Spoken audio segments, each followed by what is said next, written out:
ఆటోమేటిక్గా 1000 రూపాయల సరుకు తయారు చేసిస్తే మనకి 400 అక్కడ లాభం మిగులుద్ది, బెనిఫిటే కదా. ఇలాంటివి పెరుగుతాయి. ఇప్పుడు హైదరాబాద్లో అట్లా జరుగుతున్నాయి. కొంతమంది ఇప్పుడు బ్రాహ్మణ వంట మనిషి కావాలి, వైశ్య వంట మనిషి కావాలి, ఇట్లా చెప్పుకుంటుంటారు వీళ్ళ దగ్గర. వీళ్ళు అట్లా వెళ్ళి పని చేస్తున్నారు. అలాంటి ఇక్కడ అవకాశాలు పెరుగుతాయి. పల్లెల్లో మంచి వంటలు చేయగలిగిన వాళ్ళు ఉంటారు. సిటీల్లో ఇవాళ రోజున ఈ ఇద్దరు భార్యాభర్త ఉద్యోగాలు చేసుకోవడం వల్లనో లేకపోతే అనారోగ్యాల కారణంగానో వంటలు చేసేవాళ్ళు కరువు అవుతున్నారు.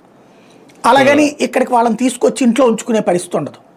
అట్లాంటి వాళ్ళకి పొద్దున్నే వచ్చేసేసి వంట చేసేసి ఒక ఇంట్లోనో 2 ఇంట్లోనో వెళ్ళిపోయారనుకోండి, సాయంత్రానికి ఇంటికి రూపాయి మిగులుద్ది, ప్రశాంతంగా ఉంటుంది. అంటే ఇవన్నీ సమ్ ఆఫ్ ద టిప్స్. కొన్ని అక్కడ కర్ణాటక అంటే బెంగళూరుకు సంబంధించిన కొన్ని సక్సెస్ స్టోరీలు చూసాను నేను, హైదరాబాద్ సంబంధించిన కొన్ని సక్సెస్ స్టోరీలు చూసాను. వ్యతిరేకించే వాళ్ళు ఉండొచ్చు, ఉచిత బస్సు నాశనం అయిపోతుంది అదే అనేటువంటి.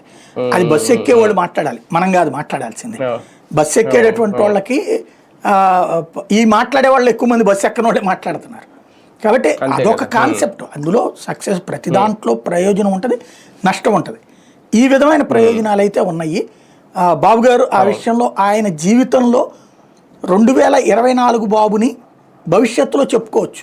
ఎందుకంటే ఎన్టీ రామారావు అంటే కిలో బియ్యం గుర్తుకొస్తుంది, ఆరోగ్యశ్రీ ఫీజు రియంబర్స్మెంట్ అంటే చంద్రబాబు నాయుడు గుర్తుకొస్తుంది, అదే సరే రాజశేఖర రెడ్డి గుర్తుకొస్తాడు, అమ్మ ఒడి లేకపోతే కనుక ఈ దాని పేరేంటది నవరత్నాలు జగన్మోహన్ రెడ్డి గుర్తుకొస్తాడు, మనిషికి డబ్బులు అనేటటువంటిది, చేయూత ఇట్లాంటివన్నీ కూడా వాలంటీర్ సచివాలయం.